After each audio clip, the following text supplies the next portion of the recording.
بسم الله الرحمن الرحيم إن الله وملائكته يصلون على النبي يا أيها الذين آمنوا صلوا عليه وسلموا تسليما اللهم صل على محمد صلوات صلوات صلوات صلوات صلوات صلوات صلوات صلوات صلوات على محمد صلوات صلوات على محمد. پیام پیش کرتا ہے مختلف موضوعات پر مشتمل اہم، دلچسپ اور مفید پروگرامز. تلاوت قرآن، قرآنی قصے، ائمہ کرام سے منسوب دعائیں. اللهم كن وليك الحجة ابن الحسن. زیارات مقامات مقدسہ،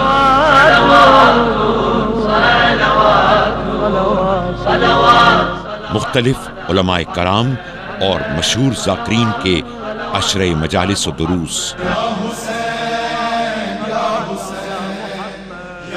پردرد آوازوں پر مشتمل مشہور نوحہ خانوں کے اردو، عربی و فارسی نوحے، منقبت اور ترانوں کے البم، مختلف شخصیات، گزرے ہوئے واقعات، آنے والے حالات اور اہم موضوعات پر مشتمل ڈاکومنٹری فلمیں، ائمہ معصومین اور ان کے اصحاب کی سوانح حیات پر مشتمل تاریخی اسلامی فلمیں اور سیریلز، دلچسپ اسلامی اور معاشرتی موضوعات پر ایرانی فلمیں. اس کے علاوہ بہت کچھ. مزید تفصیلات اور سیریز، وی سیریز اور ڈی وی ڈی حاصل کرنے کے لیے رابطہ کریں.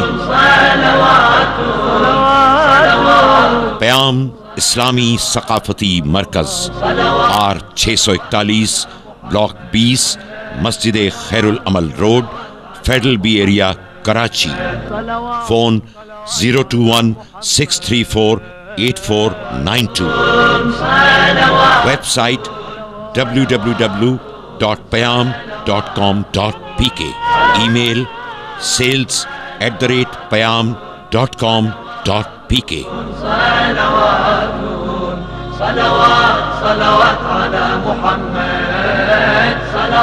ادارے کو مضبوط اور فعال رکھنے کے لیے پیام کی صرف اور صرف اوریجنل سیریز طلب کریں.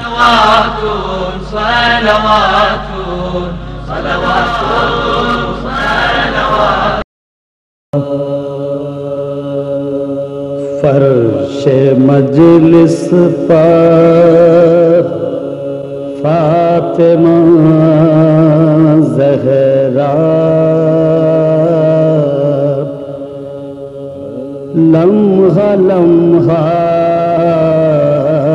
شمار کرتی ہیں. فرش مجلس پر فاطمہ زہرا لمحہ لمحہ شمار کرتی ہیں. مومنوں جلد آؤ مجلس میں، مومنوں جلد آؤ مجلس میں، فاطمہ انتظار کرتی ہیں. فرش مجلس پر فاطمہ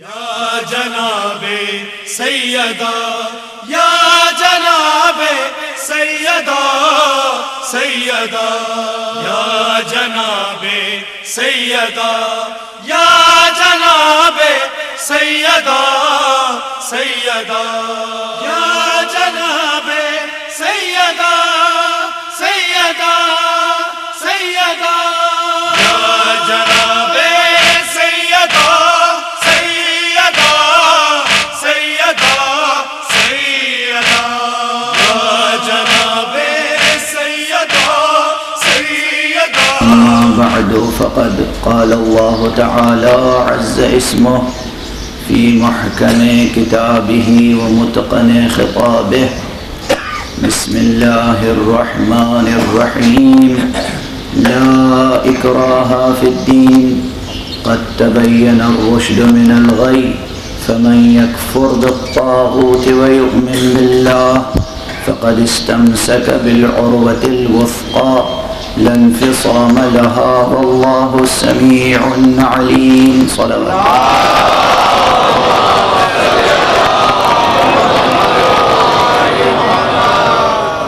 برادران عزیز، قرآن حکیم روح کربلا کا اعلان کر رہا ہے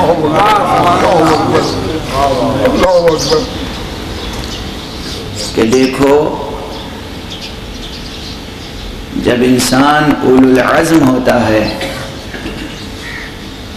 تو وہ شر کی تدبیر کو بھی بدل کے کیسی حسین شکل و صورت عطا کر دیتا ہے. سبحان اللہ سبحان اللہ. کربلا منہائے حسین کوئی معنی نہیں رکھتا. سبحان اللہ سبحان اللہ.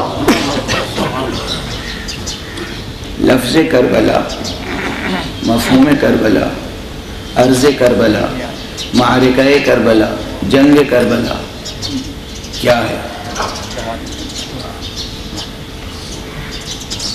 ہر چیز کو دو زاویوں سے دیکھا جا سکتا ہے. آبزرور کی پوزیشن چینج ہو جائے تو منظر بدل جاتا ہے. سبحان اللہ سبحان اللہ سبحان اللہ سبحان اللہ. باطل کی تدبیروں کا نتیجہ بھی کربلا ہے واہ واہ واہ واہ واہ. اور حسن اختیار بشر کا نتیجہ بھی کربلا ہے. سبحان اللہ سبحان اللہ سبحان اللہ. اور خدا کی قسم، لا اکراہ فی الدین قد تبین الرشد من الغی. دین میں کوئی اکراہ نہیں ہے، کوئی جبر نہیں ہے، اس لیے کہ رشد و ہدایت کا راستہ روشن ہے اور گمراہی کا راستہ، سرکشی کا راستہ وہ بھی نمایاں ہو چکا ہے. یہ اتنے واضح الفاظ محروم رہ جاتے کسی مرقع سے اگر حسین کربلا میں آتے اس کا مرقع نہ بنائے. سبحان اللہ سبحان اللہ سبحان اللہ سبحان اللہ. کہ حد اختیار بشر کیا ہے، بے شک. جبر کو رد کرنے کی بھی کتنی سکت ہے انسان میں. بے شک. بہرحال یہ بحثیں کتنی اور بحثوں کو اپنے جلوں میں لیے ہوئے ہیں. بے شک. مثلا حضرت سید الشہداء امام حسین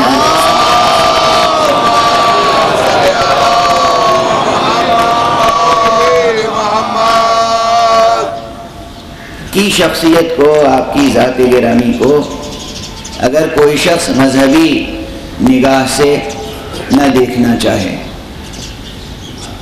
سبحان اللہ سبحان اللہ. ہم دیکھتے ہیں. سبحان اللہ سبحان اللہ. اپنی بات نہیں کر رہا ہوں، آپ کی بات نہیں کر رہا ہوں.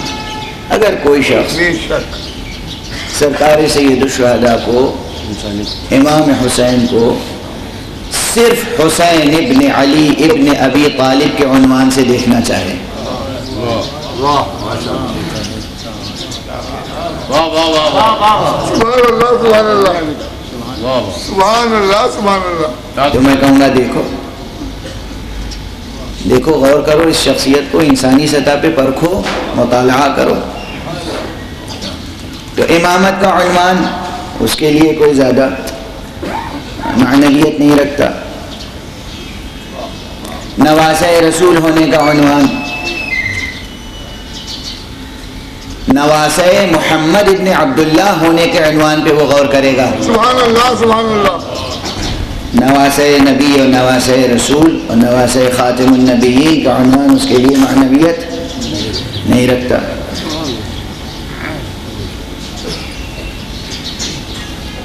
خالص انسانی نقطہ نظر سے غور کرے گا تب بھی وہ اس بات سے انکار نہیں کر سکتا کہ دنیا میں کائنات میں اخلاق و اقدار انسانی کا اتنا عظیم الشان کوئی پیکر دوسرا نظر نہیں. سبحان اللہ سبحان اللہ سبحان اللہ. بے شک سبحان اللہ سبحان اللہ. یہ صبر ایک اخلاقی صفت ہے. یہ ثبات، یہ شجاعت، یہ حکمت، یہ غیرت، یہ حمیت، یہ حیا، یہ وفا، یہ صدق و صفا کہیں اور ہے سوائے ذات رسول اللہ صلی اللہ علیہ وسلم.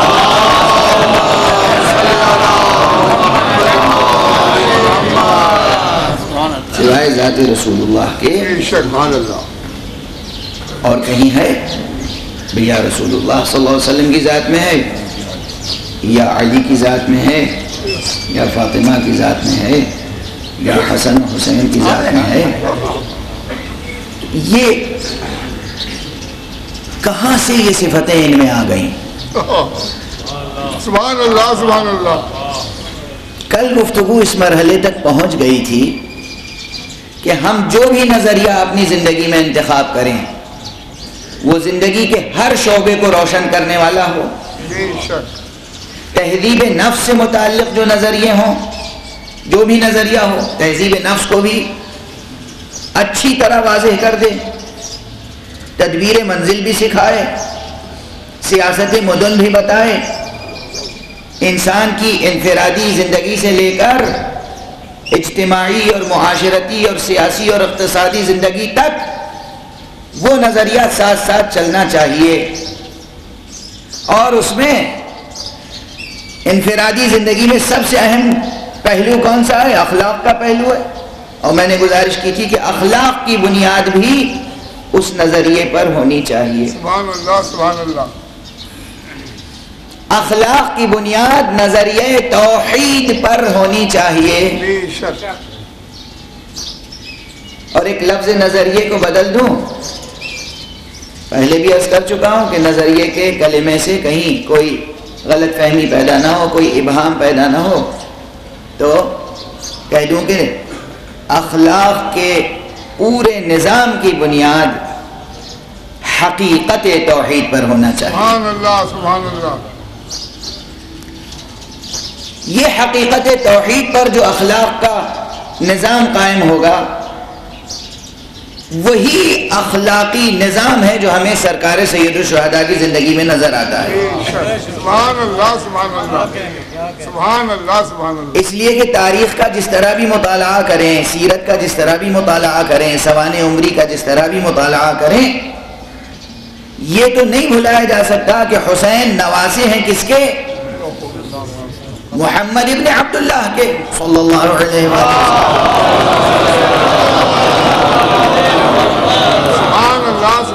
کس کے آغوش میں پلے؟ پیغمبر کے آغوش میں، پیغمبر کے لعاب دہن سے سیراب ہوئے، پیغمبر کے آغوش تربیت میں پروان چڑھے، پیغمبر کے دوش مبارک پر معراج پاتے تھے. سبحان اللہ سبحان اللہ.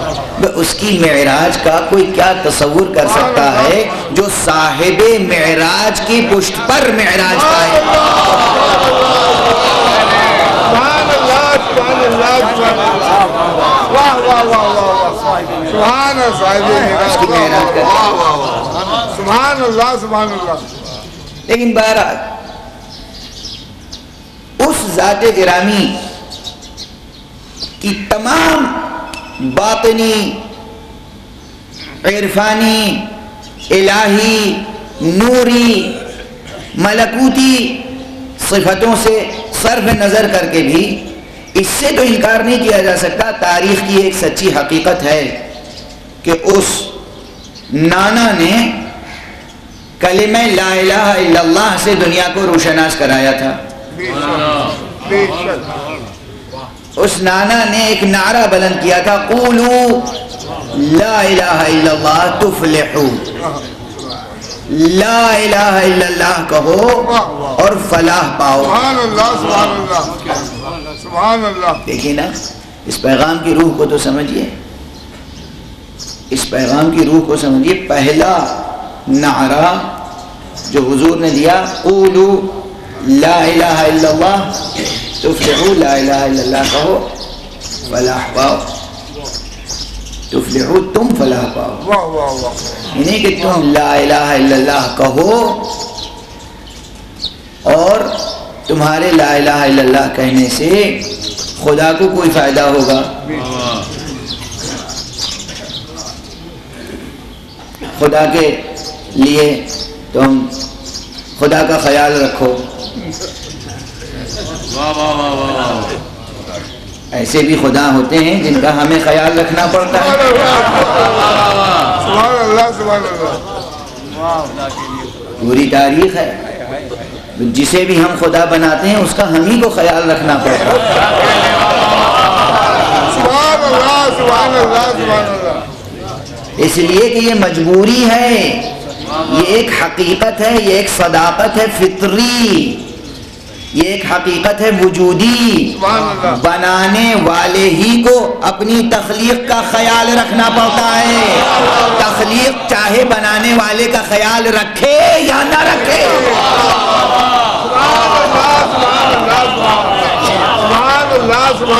ہم جب بت تراشیں گے اس بت کا خیال رکھیں گے، گر نہ جائے، ٹوٹ نہ جائے، بے رونق نہ ہو جائے، بے رنگ نہ ہو جائے.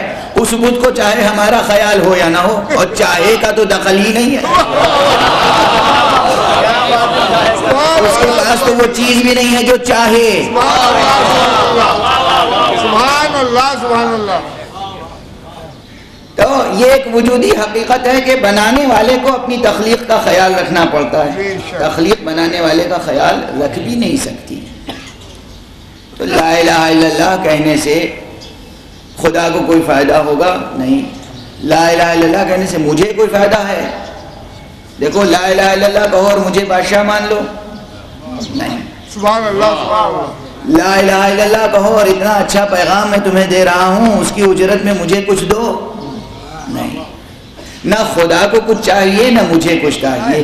اس پیغام میں تمہارے لیے کچھ بات ہے. اس پیغام میں تمہاری بھلائی ہے. اس پیغام میں تمہاری سرفرازی ہے. اس پیغام میں تمہاری دنیا اور آخرت کے بننے کی بات ہے. لا الہ الا اللہ تفلح، قولوا لا الہ الا اللہ تفلح. جو یہ پیغام دیا انہوں نے، یہ پیغام اس نواسے کے پیدا ہونے سے پہلے دیا یا بعد میں؟ پہلے دیا. اور اس نواسے کے پیدا ہونے سے پہلے دوسرا کوئی اثر ہی نہیں ہے.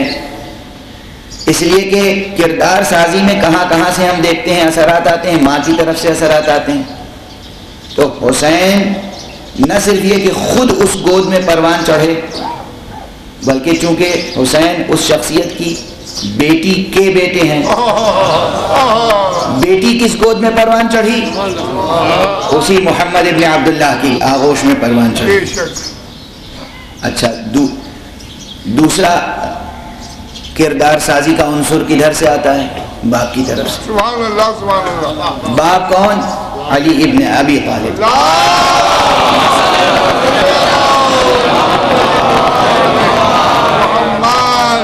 یہ علی ابن ابی طالب کون؟ بیٹے تو تھے ابو طالب کے، لیکن پروان کہاں چڑھے؟ اسی کو اسی باپ کی طرف سے بھی اثر آیا تو اسی قولوا لا الہ الا اللہ تفلحوا کہنے والے کا. ماں کی طرف سے اثر آیا تو اسی قولوا لا الہ الا اللہ تفلحوا کہنے والے کا. تو حسین کا کردار اگر لا الہ الا اللہ پر نہ ہوگا تو کس کا ہوگا؟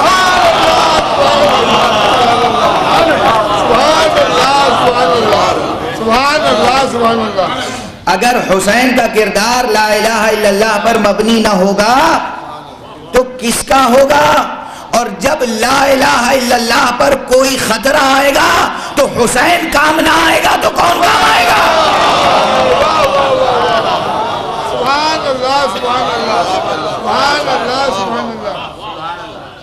اگر کلمہ لا الہ الا اگر کوئی وحی کا منکر ہو، اگر کوئی وحی کا منکر ہو، آسمانی کتابوں کا منکر ہو، ملکوتی نظام کا منکر ہو، نبوت اور رسالت کا منکر ہو، صرف اسے نظریہ ہی سمجھے، اگر کے ساتھ گفتگو ہے، اگر صرف اسے نظریہ ہی سمجھے تو فلاح انسانیت کا ایک نظریہ ہے لا الہ.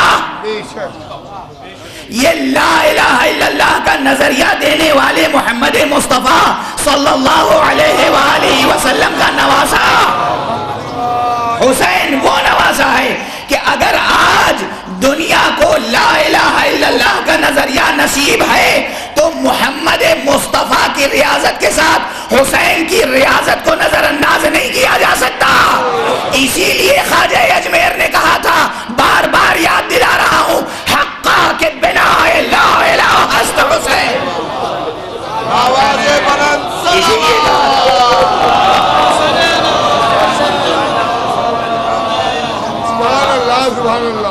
اسی لیے سبحان اللہ سبحان اللہ. اچھا اب بات یہاں تک تو بہت واضح باتیں ہیں، یہ کوئی نئی باتیں نہیں ہیں، لیکن میں عرض کروں اگر کوئی ملکوتی نظام کا قائل نہ ہو تو دو باتیں ہیں کہ یہ حضور صلی اللہ علیہ وسلم نے نظریہ پیش کیا،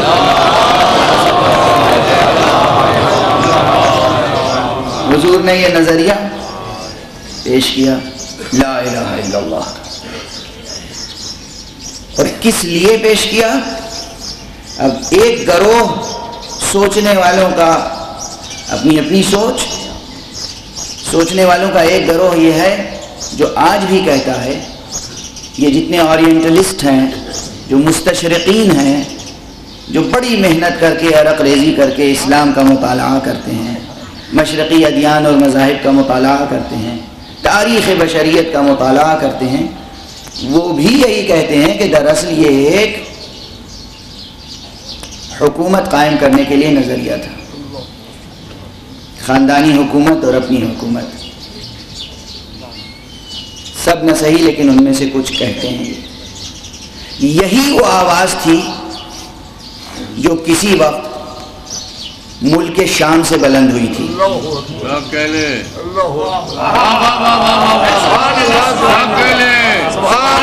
اس کا انکار نہیں کیا جا سکتا. یہی وہ آواز تھی جو بلند ہوئی تھی. باغی شام کیا کہتا تھا؟ لیکن یہ کوئی نئی ترکیب نہیں ہے.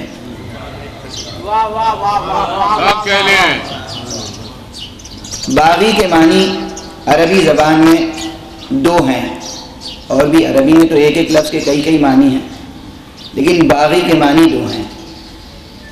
ایک ہے باغی کے معنی چاہنے والا، یا باغی العلم یعنی ہے علم کے چاہنے والے، اور ایک ہے باغی کے معنی کسی سے بغاوت کرنے والا. تو جسے میں باغی شام کہہ رہا ہوں اس لیے کہہ رہا ہوں کہ وہ خدا اور رسول سے بغاوت کرنے والا بھی تھا اور حکومت کا چاہنے والا بھی تھا.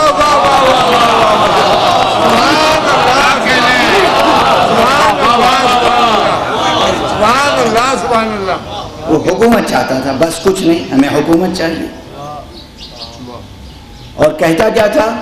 لعبت بنو ہاشم بالملک فلا ملک جاء ولا وحی نزل. یہ تو بنو ہاشم نے ڈھونگ رچایا ہے، کھیل کھیلا ہے حکومت قائم کرنے کے لیے. لعبت بنو ہاشم بالملک، ملک کے لیے، حکومت کے لیے، سلطنت کے لیے، اقتدار کے لیے. اس لیے کہ نہ کوئی ملک نازل ہوا نہ کوئی وحی نازل ہوئی. یہ سرے سے نبوت کا انکار ہے. ختم نبوت تو دور کی بات. سبحان اللہ سبحان اللہ سبحان اللہ. ختم نبوت کا تو وہاں مسئلہ ہے جہاں نبوت ثابت ہو. نبوت ہی کا انکار.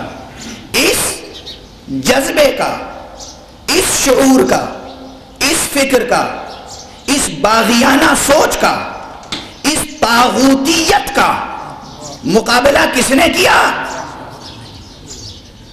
پوری تاریخ میں تنے تنہا ایک حسین ابن علی نے، تنے تنہا ایک امام حسین نے اس کا مقابلہ کیا. اس کے معنی کیا ہیں؟ پہلی تقریر میں جو میں نے عرض کیا تھا غلط تو نہیں تھا کہ حسین گویا مہر ختم نبوت ہے.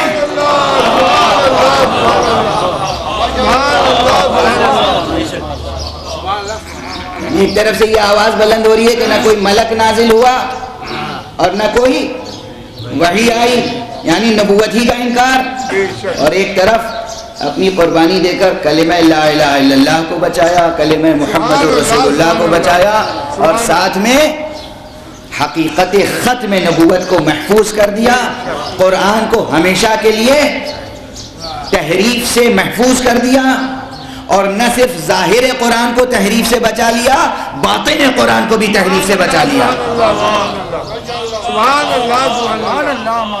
ظاہر قرآن، باطن قرآن، ظاہر دین، باطن دین، سب کچھ محفوظ ہے، سب کچھ محفوظ. صرف اور صرف ایک قربانی ہے سید الشہداء کی بنیاد پر. یہ قربانی دینے والا کتنی بڑی اخلاقی شخصیت رکھتا تھا، اور یہ اخلاقی شخصیت بنیادی طور پر کس نظریے پر قائم تھی؟ اب دوبارہ پوری بات دہرانے کی ضرورت نہیں ہے، جواب آپ کے ذہنوں میں ہے، بالکل راسخ ہو چکا ہوگا. میرے سامعین میں سے بچے یہ سبق یاد کر چکے ہوں گے کہ یہ شجاعت کا پورا منار صرف ایک کلمہ لا الہ الا اللہ پر تھا. یعنی سرکار سید الشہداء حسین ابن علی کی اخلاقی شخصیت ارسطو کی اخلاقیات پر نہیں استوار تھی. سبحان اللہ سبحان اللہ سبحان اللہ. سقراطی اخلاقیات کا نظریہ نہیں تھا، افلاطون کے اخلاقی نظریات نہیں تھے، یہ لا الہ الا اللہ کے توحیدی اخلاقیات تھے. سبحان اللہ سبحان اللہ. توحیدی اخلاقی نظام، توحیدی اخلاقیات آج تک میں دست ادب جوڑ کے عرض کر رہا ہوں. حوض علمیہ کے افاضل تشریف فرمائیں اور دانشمند معظم جناب آقا حسینی صاحب تشریف فرمائیں، جو عالم دین بھی ہیں اور ایک اچھے دانشور بھی ہیں اور ایک اچھے مدبر بھی ہیں. ہمارے ملک میں، ہماری ملت میں ایک بڑی کمزوری یہ ہے کہ مفکر تو ماشاءاللہ ہر ایک ہے،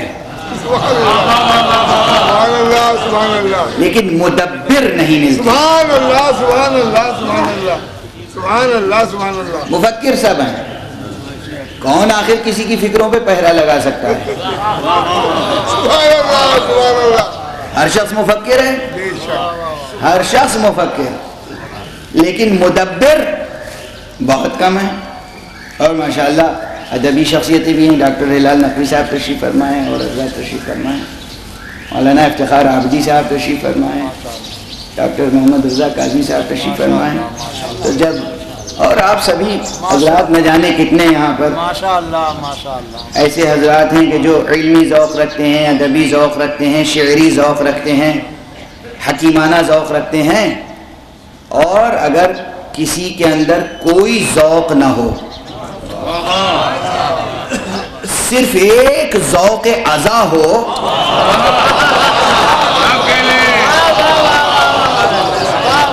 تو آپ کو معلوم کہ اس ذوق عزا کے انگریڈینٹس کتنے ہیں؟ اس ایک ذوق عزا میں کیا کچھ نہیں ہے؟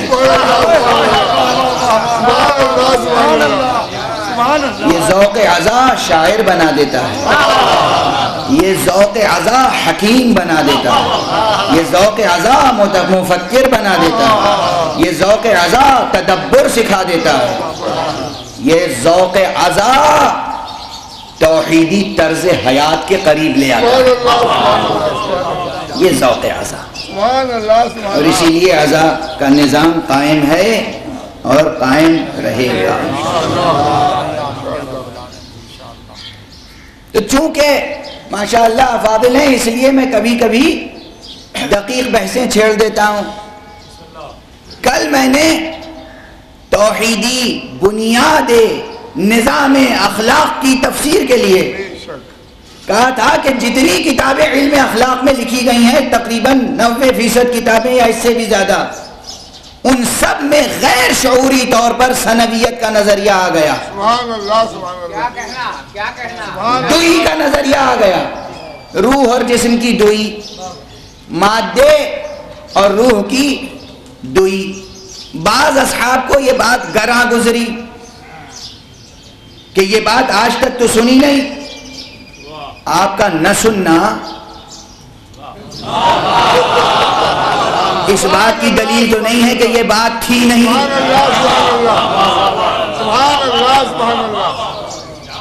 کوئی کہے کہ میں نے تو آج تک پڑھی نہیں، نہ پڑھنا آپ کا قصور ہے یا میرا؟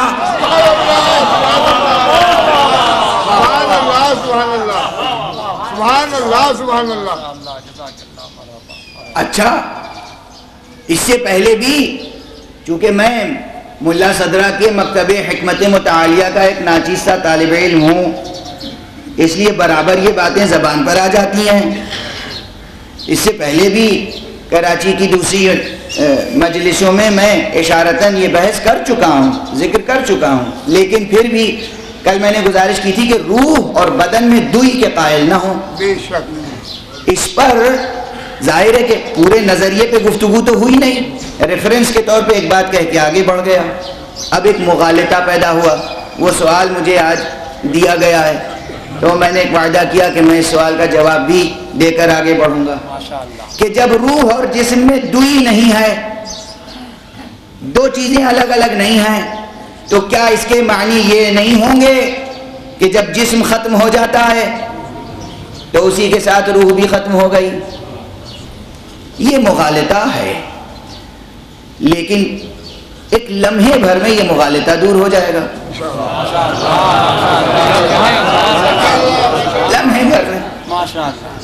اس لیے کہ اگر یہ محسوس ہو جائے کہ وجود کے مراتب ہیں، ایک مرتبہ وجود دوسرے مرتبہ وجود میں ارتقاء پا کر بقا پاتا ہے، سبحان اللہ سبحان اللہ سبحان اللہ سبحان اللہ، ارتقاء پا کر ایولوشن ہوتا ہے، ارتقاء پاتا ہے، اور ارتقاء کے نتیجے میں اپنی نچلی سطح والی صورت چھوڑ دیتا ہے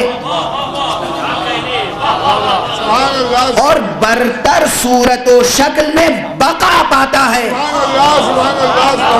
فنا نہیں ہوتا، نابود نہیں ہوتا، بقا پاتا ہے۔ ارتقاء کے نتیجے میں بقا نہ ہو تو ارتقاء باطل ہے۔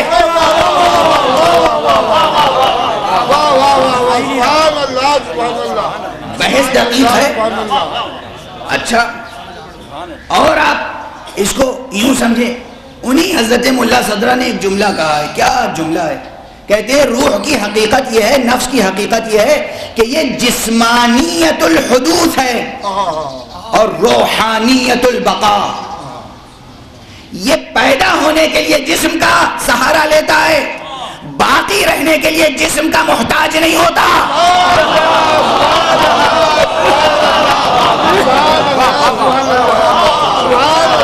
برطرف ہو گیا شب؟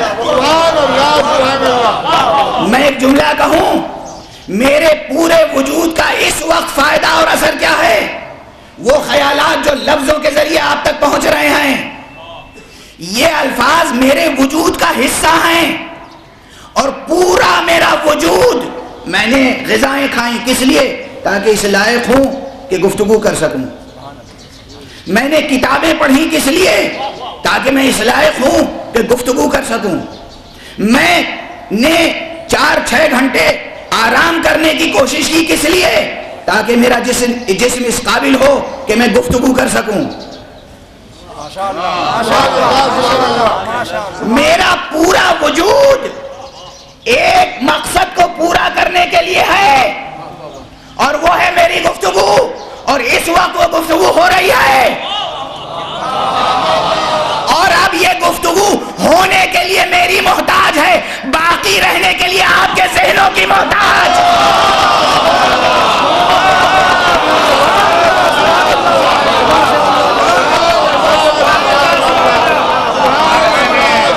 میں نہ ہوں گا تو یہ گفتگو نہیں ہو سکتی. یہ میرا لہجہ نہ ہوگا، یہ میرے الفاظ نہ ہوں گے، یہ میری بات نہ ہوگی اگر میں نہ ہوں گا. تو یہ بات وجود میں آنے کے لیے میری محتاج ہے، باقی رہنے کے لیے میری محتاج نہیں ہے. اب تقریر وجود میں آ گئی، میں مر جاؤں گا، تقریر زندہ رہے گی.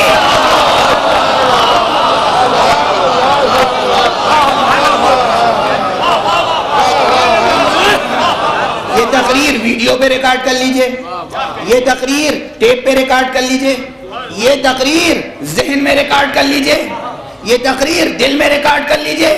تقریر باقی رہے گی. اس وقت پھر کہیں کوئی کہے کہ عقیل صاحب کی تقریر سنا دیجئے، کہیں اب تو ان کا انتقال ہو چکا، ان کا انتقال ہو چکا، تقریر تو ہے، کیسے ممکن ہے ان کی تقریر سنا دوں؟ ان کا انتقال ہو چکا. جس لبوں سے وہ بول رہے تھے، جن لبوں سے، جس زبان سے بول رہے تھے، جس حنجرے سے بول رہے تھے، اب کچھ وجود میں نہیں ہے. کہا وہ اس وقت ضروری تھا، اب ضروری نہیں ہے. حدوث کے لیے ضروری تھا، بقا کے لیے ضروری نہیں ہے.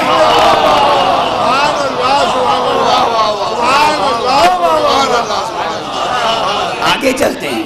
دوسری مثال لے لیجیے. روح اور بدن کی مثال ہے پھول اور خوشبو کی مثال. سبحان اللہ سبحان اللہ. روح اور بدن کی مثال پھول اور خوشبو کی مثال ہے. گلاب کا پودا لگا دیجئے. گلاب کا پودا لگانے کے لیے گلاب نہیں بونا ہوگا.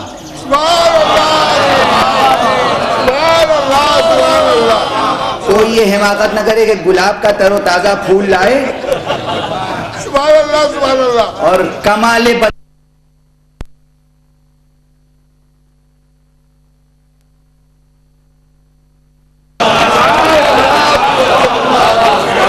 شاعر کی روح تڑپ گئی.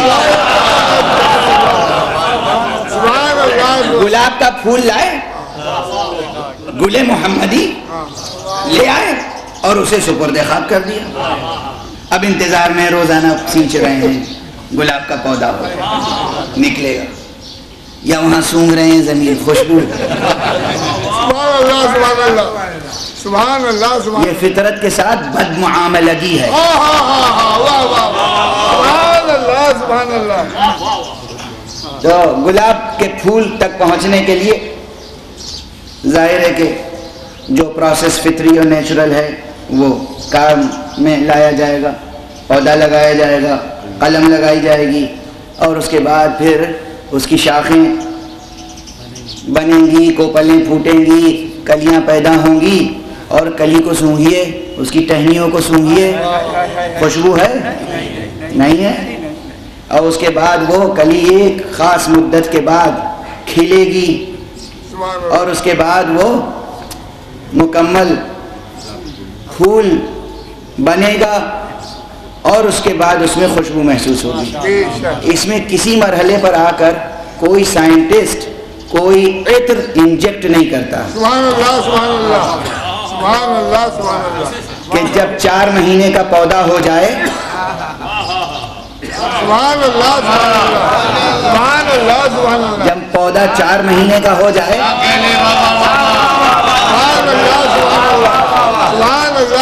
تو اس میں عطار کے ہاں سے عطر گل لا کر انجیکٹ کرو، انجیکشن لگاؤ یا چھڑکو یا اس کی جڑ میں ڈال دو، عطر نہ ڈالو گے تو خوشبو کہاں سے آئے گی؟ نہیں نا، اچھا وہ خود بخود اس میں ایک قدرتی نظام ہے، حرکت جوہریہ کے تحت، لا آف سبسٹینشیل موومنٹ، اس کے تحت ایک نظام ہے، وہ پھول بنا اور خوشبو اس میں محسوس ہوئی۔ یہ خوشبو پیدا ہونے کے لیے پھول کی محتاج، پھول بننے کے لیے کلی کا محتاج، کلی اس شاخ کی محتاج، وہ شاخ اس پودے کا محتاج، وہ پودا زمین کا محتاج۔ ابھی تک مادی واسطے ضروری تھے، مگر ایک عطار آگے آیا اور اس نے اس گل میں سے روح گل کھینچ لی، پھول میں سے عطر کشید کر لیا۔ یہ عطر پیدا ہونے کے لیے پھول کا محتاج تھا، باقی رہنے کے لیے پھول کا محتاج نہیں ہے۔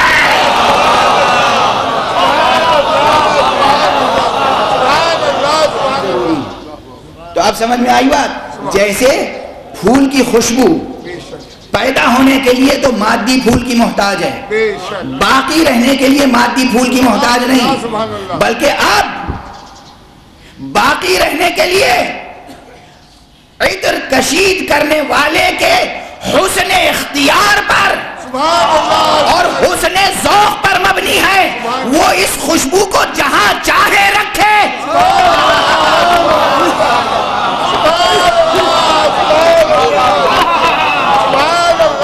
جہاں چاہے رکھے۔ جب تک پودا تھا مجبور تھا کہ وہ زمین پر رہے،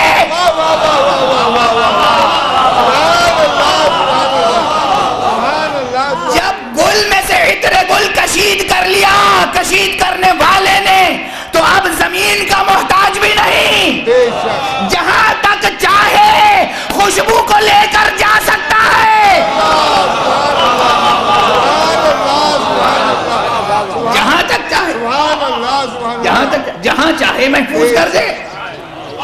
اب باقی رہنے کے لیے نہ زمین کی احتیاج نہ اس پودے کی احتیاج، اسی طرح روح پیدا ہونے کے لیے تو ہمارے جسم کی محتاج ہے، باقی رہنے کے لیے رب اکبر کے حسن اختیار کی محتاج۔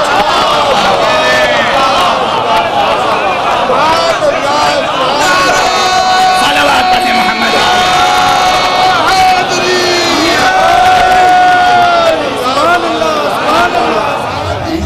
تو روح اور جسم میں دوئی کا کوئی رشتہ نہیں، روح اور جسم میں اتحاد کا نہیں وحدت کا رشتہ ہے۔ سبحان اللہ، سبحان اللہ، سبحان اللہ، سبحان اللہ۔ اتحاد کہتے ہیں کہ دو چیزیں الگ الگ ہوں اور متحد ہو جائیں۔ واہ واہ واہ واہ واہ واہ واہ، سبحان اللہ، سبحان اللہ۔ اتحاد کے معنی ہے کہ دو چیزیں ہیں، ان دونوں نے اپنی شکل و صورت مٹا دی اور ایک تیسری مشترک ایک شکل اختیار کر لی، اسے کہتے ہیں اتحاد ہو گیا۔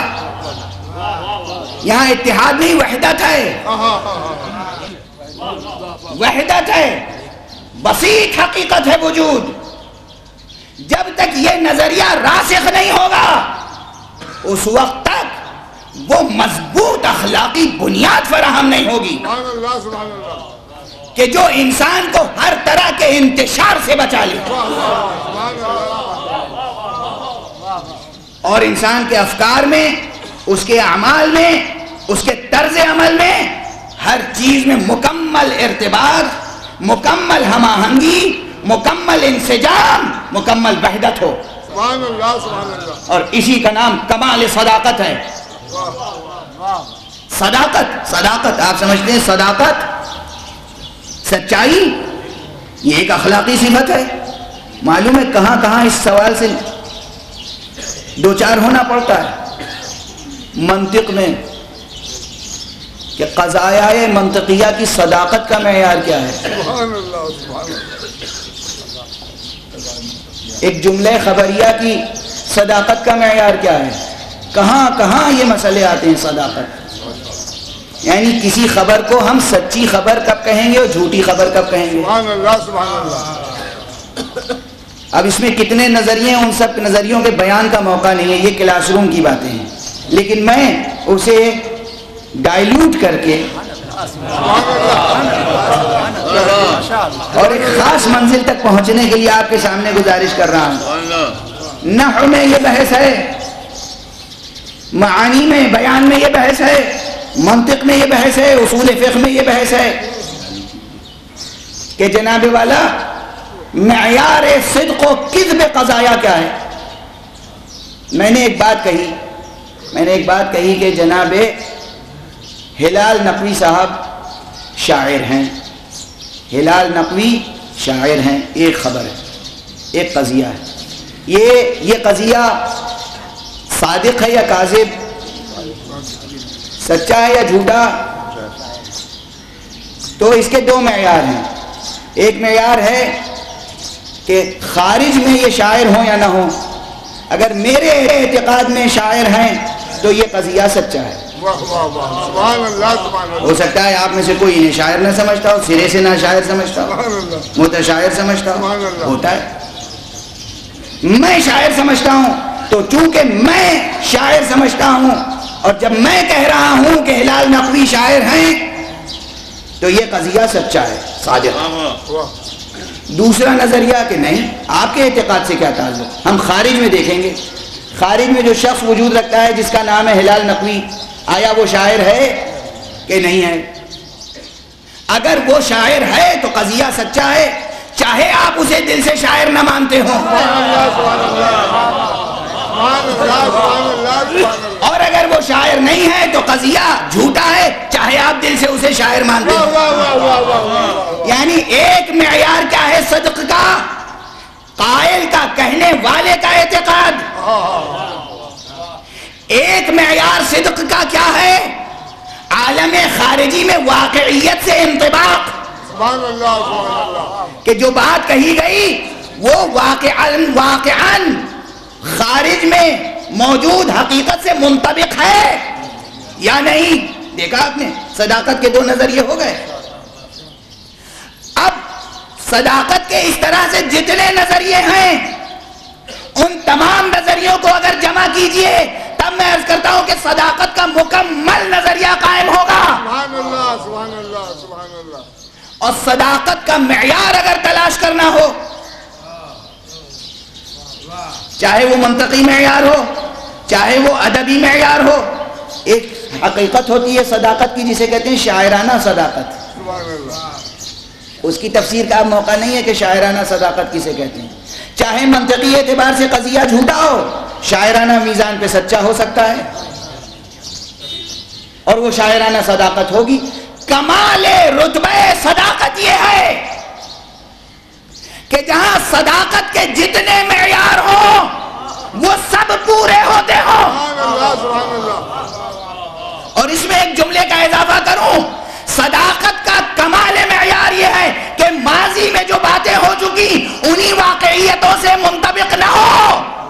کہنے والا جب صادق ہوتا ہے توحیدی بنیاد پر، واہ واہ واہ واہ واہ، توجہ رہے، توجہ رہے، کاش اس دقیق، اس ظریف اور اس نازک نقطے کو درک کر لیں آپ۔ سبحان اللہ، سبحان اللہ۔ دیکھیں ہم جیسے انسان، صداقت کا کتنا ہی بلند معیار ہو، ہماری صداقت اسی پہ ناپی تولی جائے گی کہ جو بات ہم کہہ رہے ہیں وہ ہمارے دل میں ہے کہ نہیں، سبحان اللہ، سبحان یا جو بات ہم کہہ رہے ہیں وہ خارج میں منطبق ہوتی ہے یا نہیں۔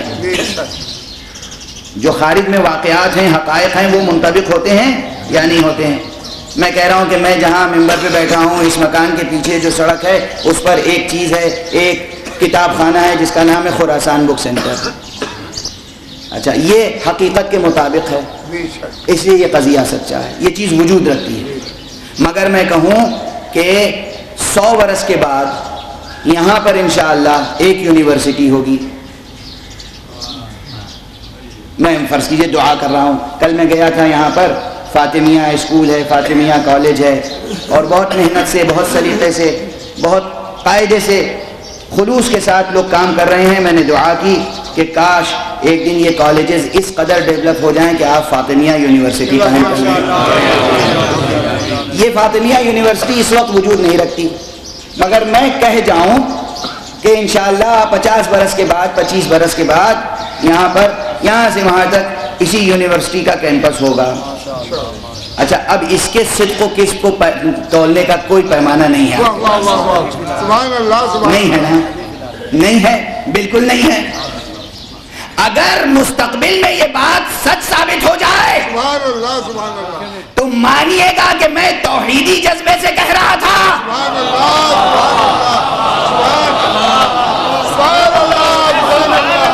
اور اگر سچ ثابت نہ ہو تو سمجھے گا ایک شخص کی آرزو تھی, ایک تمنا تھی, ایک خواب تھا, پورا نہیں ہوا.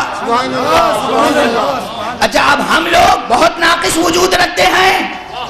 ہو سکتا ہے کہ میرے جذبے میں کمی ہو, میری ریاضت میں کمی ہو, میری دعاؤں میں کمی ہو سکتا ہے کہ کہیں نظام چلانے والوں کے پروگرامنگ میں کمی آ جائے, نقص آ جائے, ہو سکتا ہے کہیں کوئی مادی وجوہات پیدا ہو جائیں. اور فرمایا آپ نے تو یہ ہمارے نقص پہ دلیل ہوگی. مگر اگر میرا کہا ہوا مستقبل میں سچ ثابت ہو جائے تو اس کے معنی یہ ہے کہ کچھ ایسے جذبے سے بات کہی گئی, ایسے مقام سے بات کہی گئی کہ بات سچ ہو کر رہی.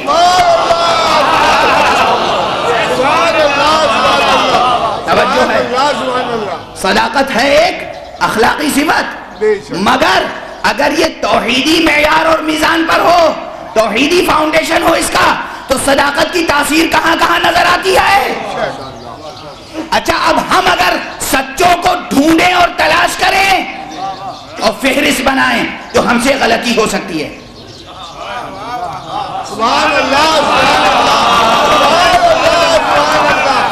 ہم سے غلطی ہو سکتی ہے, لیکن اگر پروردگار کو اہتمام کرے, اگر اللہ کو اہتمام اور انتظام کرے, اللہ سچوں کو کہیں جمع کرنا چاہے, اللہ اپنے سچے رسول سے کہلائے کہ اعلان کر دو میں مباہلے کے لیے جا رہا ہوں, وہی لوگ میرے ساتھ ہوں گے جو سچے ہوں گے, جنہوں نے زندگی میں کبھی بھی کوئی بھی ذرا سا بھی جھوٹ زبان سے ادا کیا ہوگا وہ میرے ساتھ نہیں چل سکتے, اس لیے کہ عذاب نازل ہوگا.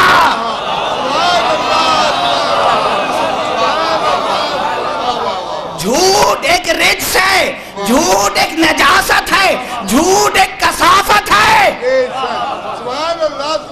صداقت ایک اخلاقی صفت ہے, صداقت ایک پاکیزگی ہے, صداقت ایک طہارت ہے, صداقت کردار کی نفاست ہے, صداقت وجود کی نظافت ہے. اب ہم نے پھر مباہلے کا منظر دیکھا, صرف 5 صادقین نظر آئے, انہیں ہم پنجتن پاک نہ کہیں تو کسے کہیں.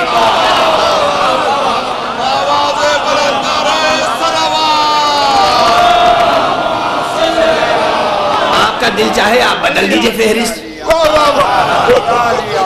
جس کا دل چاہے بدل دے فہرست, جو سچائی کا جیسا تصور رکھتا ہو ویسے سچوں کو ڈھونڈ لے.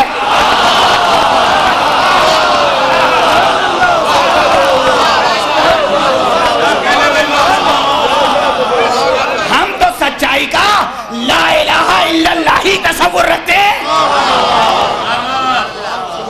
ہم تو سچائی کا توحیدی تصور رکھتے ہیں. ایسا تصور کہ صرف ماضی کے واقعات کے مطابق نہیں ہوگی بات, زہرا کچھ کہہ دے گی تو ہو کر رہے گا.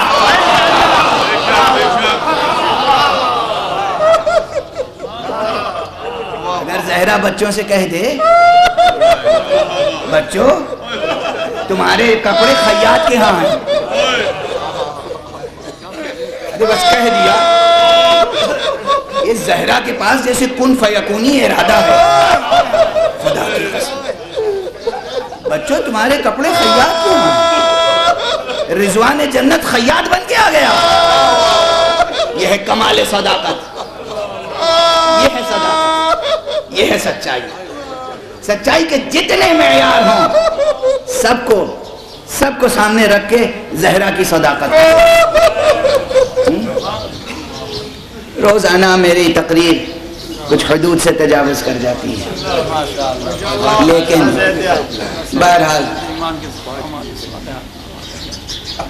بہرحال یہ ایام ہی ذکر اللہ کے ہیں، یہ ایام اللہ ہیں، ایام ذکر اللہ کے ہیں۔ توحیدی نظریہ ہم نے اختیار کیا ہے تو اس کی تفسیر کر رہے ہیں۔ توحید کی بنیاد پر اخلاقیات کی قدروں کو ہم سمجھنا چاہتے ہیں کہ کیسی اعلیٰ و عرفہ قدریں ہونی چاہیے۔ خود ہمارے نبی رحمت صلی اللہ علیہ وسلم ان کا معیار صداقت کیا ہے؟ ذرا غور فرمائیے گا، ایک توجہ طلب بات ہے۔ حضور کو اعلان نبوت سے پہلے بھی سارا عرب صادق کہتا تھا، بے شک کیسے کیسے جھوٹے انہیں صادق کہتے تھے۔ سبحان اللہ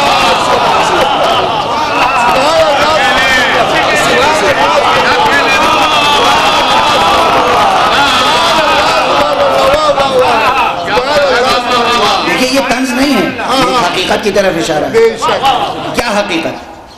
یہ ایک بہت بڑی سماجی حقیقت ہے کہ اور نفسیاتی حقیقت بھی ہے، جو جیسا ہوتا ہے دوسرے کو ویسا ہی سمجھتا ہے۔ بے شک سبحان اللہ سبحان اللہ۔ اگر میں مخلص نہیں ہوں تو آپ کتنے ہی مخلص ہوں، میں آپ کے اخلاص پر آخر وقت تک شک کرتا رہوں گا۔ آپ مخلص ہیں، میں مخلص نہیں ہوں، میں آپ کے اخلاص پر شک کرتا رہوں گا۔ اور جب لوگ بھی سمجھائیں گے کہ نہیں مخلص ہیں تو میں اس کی کوئی نہ کوئی توجیہ تعویل، ارے آپ کیا جانیں یہ وجہ ہے وہ وجہ ہے، چہرے پہ نقاب ہے، بہت سی باتیں کسی صورت سے قائل نہیں ہوں گا۔ لیکن اگر کسی مرحلے میں قائل ہو جاؤں تو سمجھ لیجئے کہ میرا عدم اخلاص پسپا ہوا اور آپ کا اخلاص فتح یاب ہے نا۔ سمجھیے کہ آپ کا اخلاص جیت گیا جنگ عدم اخلاص سے۔ میں جھوٹا ہوں، آپ کتنے ہی سچے ہوں، میں آپ کو سچا نہیں گردانوں گا۔ اور اس کی کئی وجہ ہیں، ایک تو نفسیاتی طور پہ ایسا ہوتا ہے، دوسرے یہ کہ اگر میں سمجھ بھی رہا ہوں کہ آپ سچے ہیں، میں جو جھوٹا ہوں، ساری دنیا مجھے جھوٹا کہتی ہے تو میں کہوں گا میں ہی جھوٹا تھوڑی ہوں، یہ بھی چھوٹے ہیں۔ سبحان اللہ سبحان اللہ سبحان اللہ سبحان اللہ۔ دیکھیے یہ طنز نہیں ہے، یہ حقیقت کی طرف اشارہ ہے۔ بے شک کیا حقیقت؟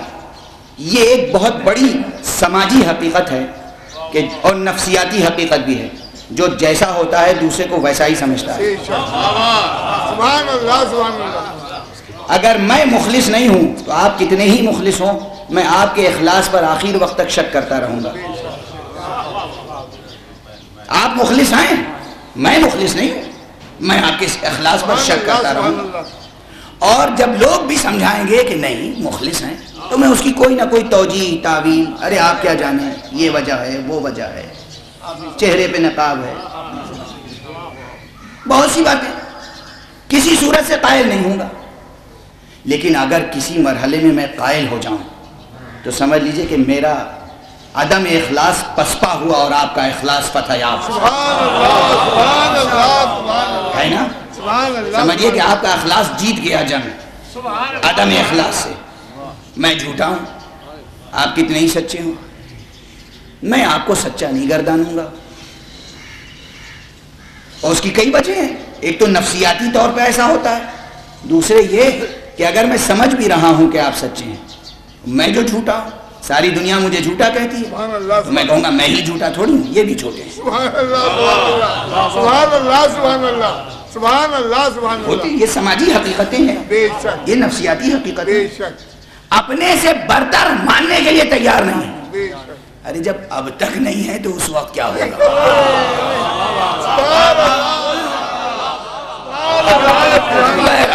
آپ کہیں اور بہت دور چلے جاتے ہیں۔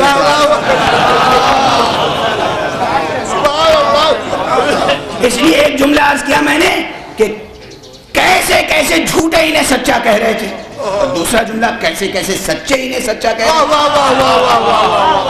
سبحان اللہ دونوں باتیں ہیں اور تاریخ میں دونوں کردار موجود ہیں۔ بے شک کیسے کیسے جھوٹے انہیں سچا کہہ رہے تھے، کیسے کیسے سچے انہیں سچا کہہ رہے تھے. اور سنیں، حضور کو کسی نے کبھی جھوٹا نہیں کہا، شاعر کہا، کاہن کہا، نبی نہ مانا کاہن کہا، مگر جھوٹا کہنے کی ہمت نہیں ہوئی. ذرا تھوڑی دیر اس کا تجزیہ کیجیے.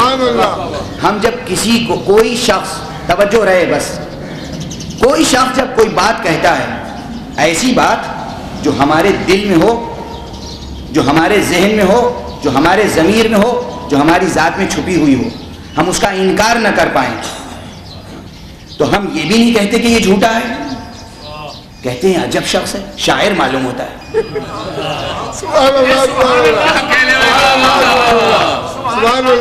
یہ تو نفسیات داں معلوم ہوتا ہے، یہ تو نفسیات پڑھ لیتا ہے، یہ شاعر معلوم ہوتا ہے.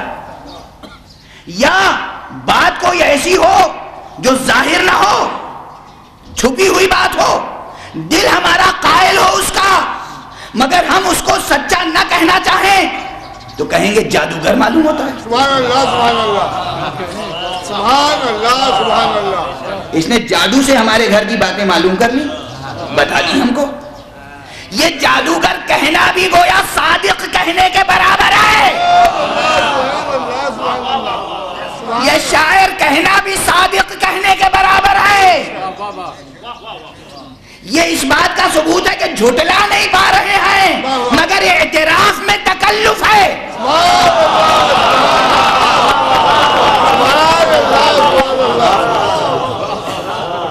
یہ تاریخ کے بیانات کا تجزیہ کریں نا، تجزیہ کریں کہ شاعر ہے.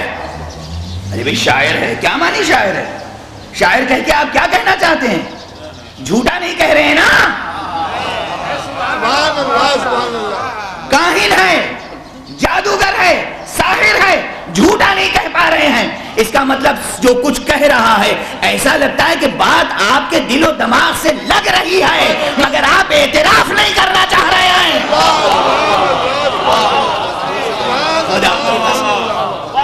خدا کی قسم، کیا شان صداقت محمد عربی ہے صلی اللہ علیہ وسلم. کیا شان صداقت ہے، کیا شان صداقت. کیسے صادق کو پروردگار نے اپنا ترجمان بنایا. یوں ہی تھوڑی غالب نے کہا تھا کہ حق جلوہ گرز طرز بیان محمد. ارے پروردگار نے ان کے طرز بیان کو مستعار لیا. کیا مقام صداقت محمد عربی. اچھا، جو ایسا صادق و امین ہو، جو اس کی گود میں پلیں گے وہ کیسے سچے ہوں. سبحان اللہ، سبحان اللہ، سبحان اللہ. جو اس کے لعاب دہن کو چوس کے پروان چڑھیں گے، علی کیسا سچا ہوگا، سبحان اللہ، سبحان اللہ. حسن کیسا سچا ہوگا، حسین کیسا سچا ہوگا، زہرا کیسی سچی خاتون ہوگی. ارے میں جیسے اصول دین کے باب میں کہتا ہوں کہ اصل الاصول ایک ہے، توحید، باقی تمام اصول اس کی فرعیں ہیں. واہ واہ واہ واہ. اسی طرح مباہلے میں چاہو تو صرف یہ کہو کہ پنجتن گئے، اور چاہو تو صرف یہ کہو کہ تنہا مصطفیٰ گئے.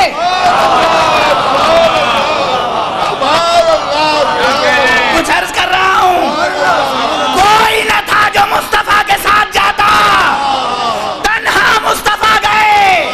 زہرا بزت منی، علی منی، حسن منی، حسین منی. یہ سب تو اجزاء شخصیت مصطفیٰ ہے. صلوات پڑھتے محمد و آل محمد. ایک واقعہ مباہلہ میں کتنے اسرار ہیں، کتنے اسرار، کتنے اسرار. یہ ابنانا و ابناءکم، نسانا و نساءکم، وانفسنا و انفسکم. مصطفیٰ خود آ گئے اپنے پورے وجود کے ساتھ.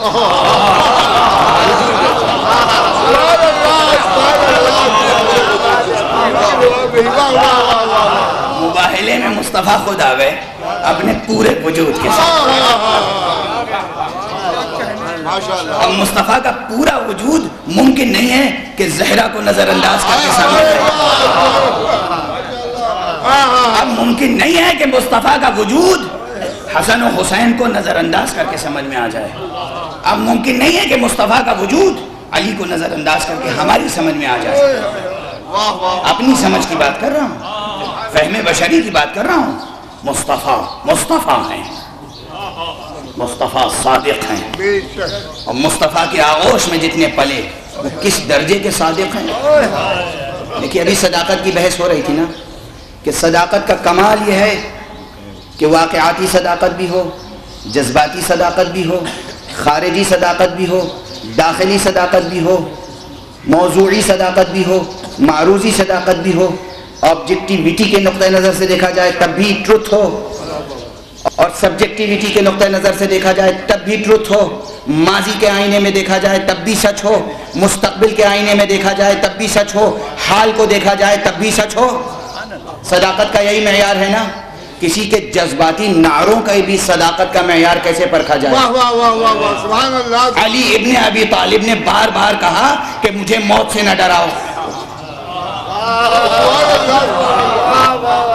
علی ابن ابی طالب نے کہا مجھے موت سے نہ ڈراؤ, میں موت سے ایسا مانوس ہوں جیسے بچہ پستان مادر سے مانوس ہوتا ہے. یہ علی کا جملہ ہے نا. علی نے یہ جملہ کب کہا تھا؟ پختہ عمر میں کہا تھا, بڑھاپے میں کہا تھا علی نے کہ میں تو موت سے اتنا مانوس ہوتا ہوں, میں مانوس ہوں جتنا بچہ شیر مادر سے مانوس ہوتا ہے. بچہ ماں کے دودھ سے جتنا مانوس ہوتا ہے اتنا ہی میں موت سے مانوس ہوں. یہ جملہ علی نے کہہ دیا, اس کی صداقت کا ثبوت کون دے گا؟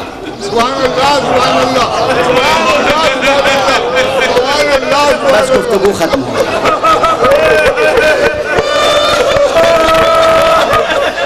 اب علی کے خاندان کا کوئی بچہ دے آ رہا ہو,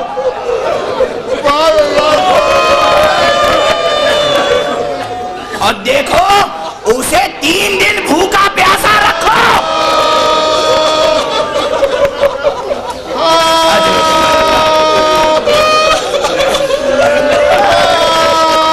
ایک بچہ ہے, اس کا نام بھی ہے علی.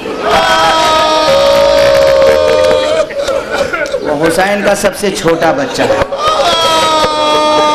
اس کا نام ہے علی اصغر. تاریخوں میں اس کا نام عبداللہ رضیع بھی لکھا گیا. بعض لوگ کہتے ہیں کہ اسی نسبت سے حضرت کا لقب ابو عبداللہ ہے. بعض حضرات, حقیقت اس کے علاوہ کچھ اور بھی ہے, حقیقت اس کے علاوہ کچھ اور بھی ہے, لیکن یہ علی اصغر ہے. 3 دن کا بھوکا اور پیاسا, شیر مادر بھی خشک ہو چکا ہے. ایسا بچہ کب مسکراتا ہے؟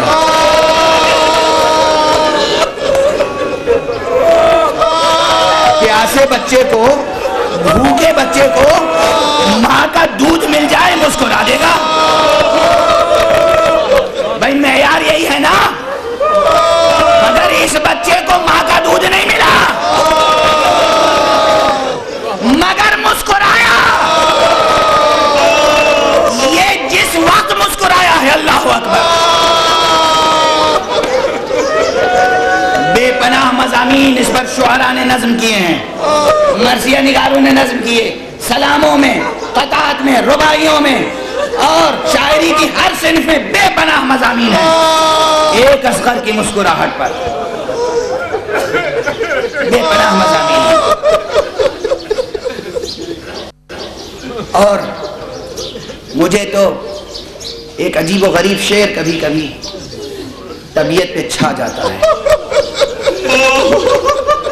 اور میں عرض کیا کرتا ہوں, یہ مرحوم و مغفور شاعر سفینہ حضرت قاسم شبیر نقوی نصیر آبادی کا شعر ہے. کہتے ہیں حشر تک سوچ عدل انسانی, حشر تک سوچ عدل انسانی, صرف اصغر کا خوب بہا کیا ہے.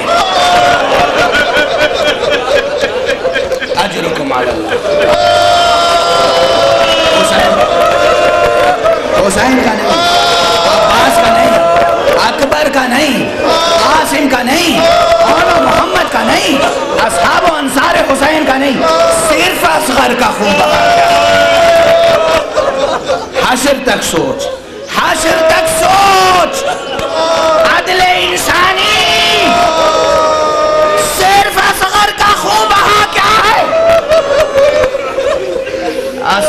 آشور وہ منزل آئی کہ جب حسین اپنے ہاتھوں پر اپنے شیرخوار کو لے کے چلے، میدان میں آئے، عجب جملہ ارشاد فرمایا، اگر تمہاری نگاہ میں قصوروار ہوں، یہ بچہ یہ تو دنیا کی کسی شریعت میں قصوروار نہیں ہو سکتا، تم مجھے گناہگار سمجھتے ہو، یہ بچہ تو معصوم ہے۔ اور بس اب ذرا میں تو کہوں گا، مجھے معلوم ہے آپ تڑپ تڑپ کے گریا کریں گے، مگر مجھے اپنے اوپر صبر و ضبط کے پہرے لگا کے کچھ دیر گفتگو کرنی پڑتی ہے مجبوراً۔ صداقت کی بات ہو رہی تھی نا، اب ایک منزل آئی جب حسین نے اپنے بچے کی طرف دیکھ کے کہا، بیٹا تم حجت خدا کے فرزند ہو، ارے میری صداقت کا اعلان کرو، تم خود اپنی پیاس کا اعلان کرو۔ بچے نے کملایا ہوا چہرہ فوج کی طرف موڑا، سوکھی زبان ہونٹوں پہ پھیلائی، اللہ اکبر، فوج منقلب ہوئی۔ اجرکم علی اللہ،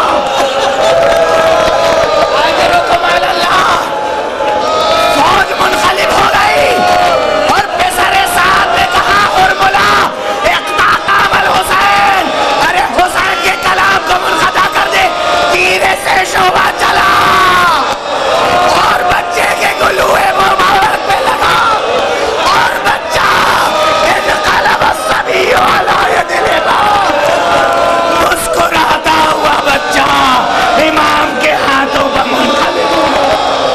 انا للہ و انا الیہ راجعون۔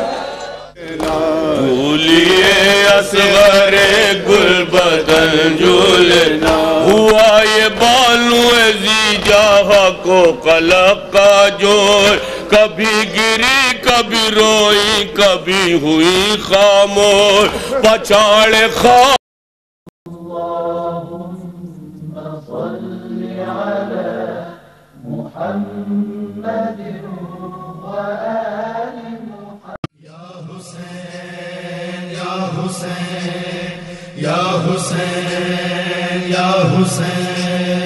جو بھی مصروف سلام شہداء رہتا ہے، جو بھی مصروف سلام شہداء رہتا ہے، جو بھی مصروف سلام شہداء رہتا ہے، جو بھی مصروف سلام شہداء رہتا ہے، وہ رہتا نہیں پرنا صدا رہتا ہے، جو بھی مصروف سلام شہداء رہتا ہے، وہ رہتا ہو دل میں آل نبی کی الفت، تو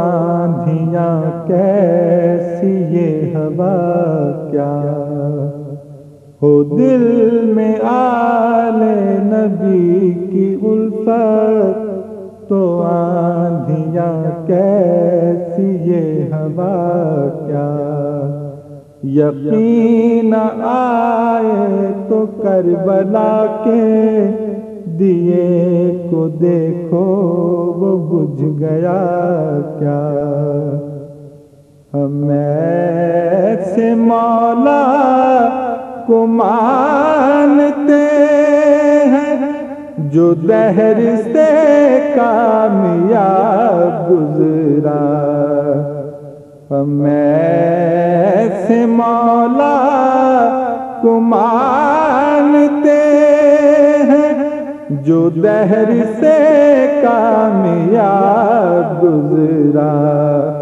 شہادتیں ہیں ہمارا ورثہ، ہمیں ہلاکت سے واسطہ کیا، ہو دل میں آلے نبی کی الفت تو آندھیاں کیسی یہ ہوا کیا